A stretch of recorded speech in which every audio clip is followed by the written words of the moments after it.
आता जाणार आहोत अमरावतीमध्ये। अमरावती महानगरपालिकेवर 2022 पासून प्रशासक आहे। महानगरपालिकेवर प्रशासक असल्याने अमरावतीकरांना अनेक समस्यांना सामोरं जावं लागतंय। त्यामुळे या निवडणुकीत रस्ते, उड्डाणपूल, नालेसफाई हे मुद्दे चर्चेत राहणार आहेत।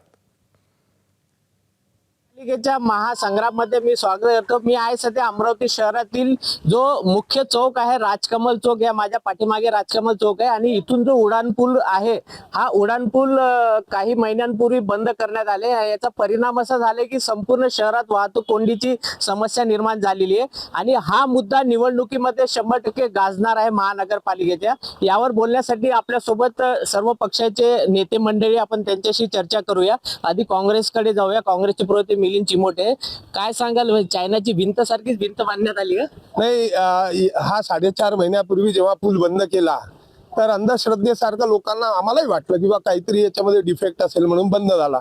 पण आता भाजपचे जे राज्यसभेचे खासदार आहे त्यांनी आता एक मागच्या आठवड्यामध्ये प्रेस कॉन्फरन्स घेऊन सांगितलं की हा पूल आता बांधायची गरजच उरलेली नाही आहे, कारण आम्ही इथून रेल्वे स्थानकच हटवणार आहे। आता ब्रिटिश कालीन असलेलं जे रेल्वे स्टेशन आहे याच्यावर 2004ला एकदा हमला झाला हे बंद करण्याचा।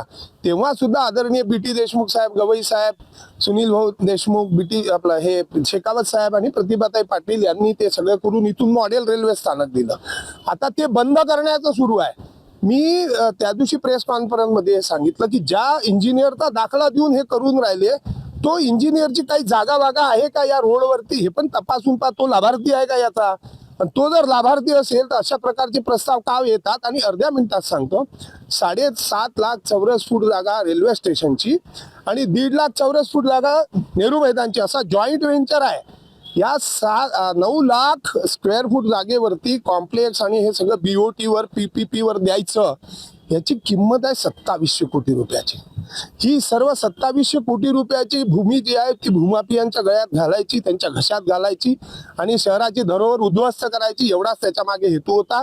आम्ही त्यामध्ये भूमिका घेतल्यावर, काँग्रेसने भूमिका घेतल्यावर, लोकसभेचे आमचे खासदार जे आहेत त्यांनी त्याच्यावरती प्रहार केल्यावर, रेल्वे मंत्र्याला आणि लोकसभेत उपस्थित केल्यावर आता सगळे म्हणतात, परवाच सगळ्या आमदारांनी म्हटलं की नाही हात लावू देणार नाही। मग इतके दिवस का गप्प होते?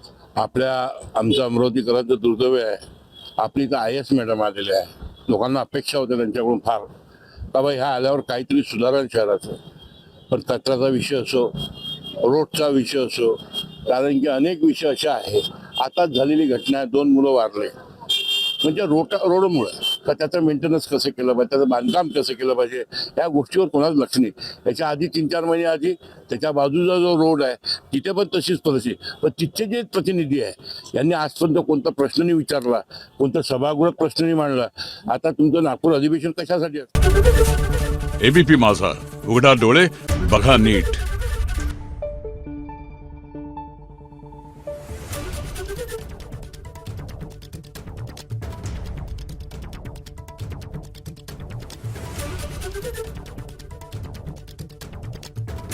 Thank you.